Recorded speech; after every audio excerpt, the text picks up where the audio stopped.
म्हणून एकमेकांचे होणार याला दोन्ही परिवारांनी अनुमती देऊन त्याच्यावर शिक्कामोर्तब केले.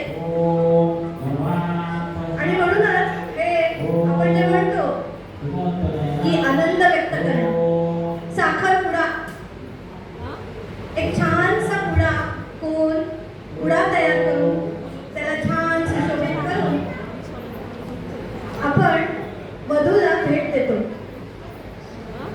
आणि त्याच्या मागची संकल्पना अशी आहे की आपण ते तिला भेट द्यायचं आणि सगळ्यांचं तोंड गोड करायचं, सगळ्यांना ही आनंद वार्ता पोहोचवायची, सांगायची की बरं का या दोघांचं लग्न ठरलंय, बरं का या दोघांचं लग्न ठरलंय.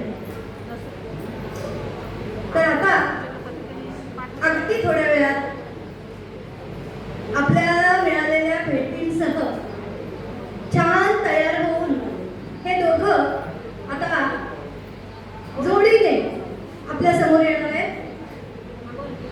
एकत्र लूक आपल्याला दिसणार आहे दोघांचा.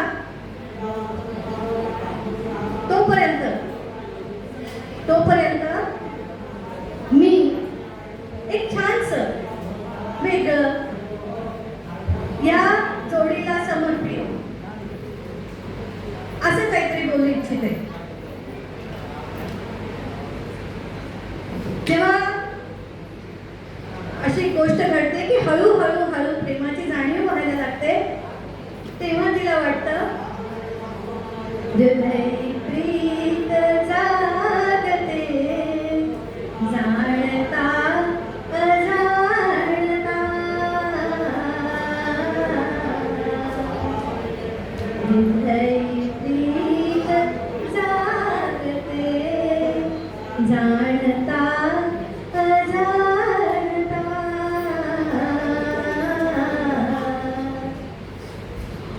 आणि त्यानंतर प्रीत तर जागी झाली, त्याच्याबद्दल आपुलकी वाटायला लागली. असं वाटायला लागलं की हाच माझा जोडीदार असावा. आणि वेळी राजकन्या स्वप्न बघायला लागली.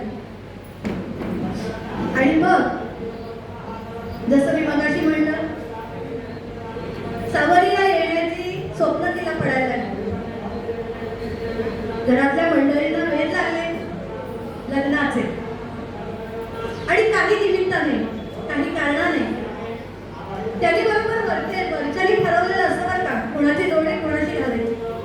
आणि बरोबर तो वेळ काढून दिला. त्या दोघांची भेट होते, एकमेकांची ओळख पटते. कारण ही ओळख ती आत्ताची नसते, ही ओळख जन्मोजन्मीची असते. खुणा पडतात, वाटतं की हाच माझा साथीदार. आणि मग दोघं पुढे जाण्यासाठी एकमेकांना कटिबद्ध होतात. आणि मग दोन्हीकडच्या घरच्यांची हुरहुर वाढते. ती हुरहुर अशी ती दोन्हीकडच्या परिवारांना, विशेषतः मुलीकडच्या परिवाराला वाटायला लागतं.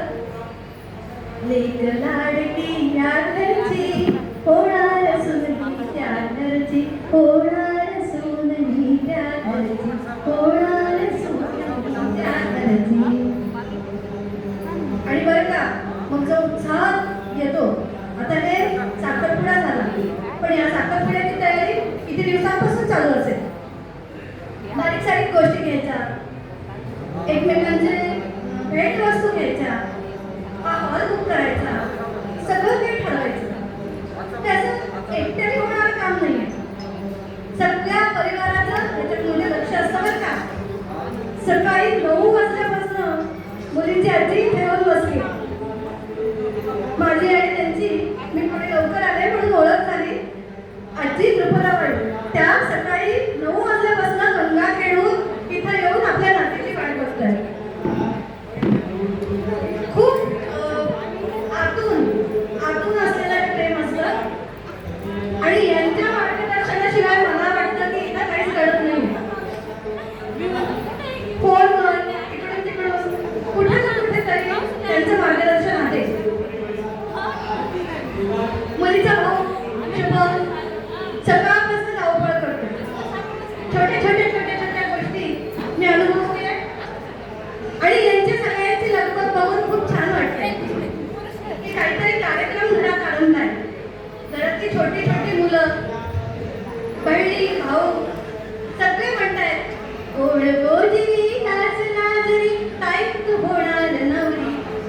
गोड गोजरी नाच नाचरी काय तू होणार नवरी फुला फुलांच्या बांधून माळा फुला फुलांच्या बांधून माळा मंडपी घाला फुलानी गोड गोजरी नाच नाचरी काय तू होणार नवरी.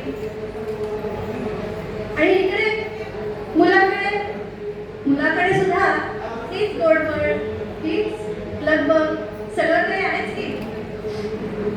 दादा मला एक वहिनी आण गोरी गोरी पान फुलासारखी छान गोरी गोरी पान फुलासारखी छान दादा मला एक वहिनी आण दादा मला एक वहिनी आण.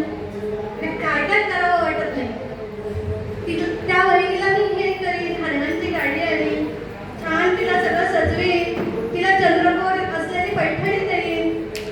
सगळी मनोरथ असतात आणि दोन्हीकडून असतात बरं का. एक लग्न सोहळा म्हणजे काही गंमत नाही. सगळ्यांना कामाला लावणारा हा सोहळा आहे. बारीक बारीक बारीक बारीक गोष्टी काही विसरायचं नाही.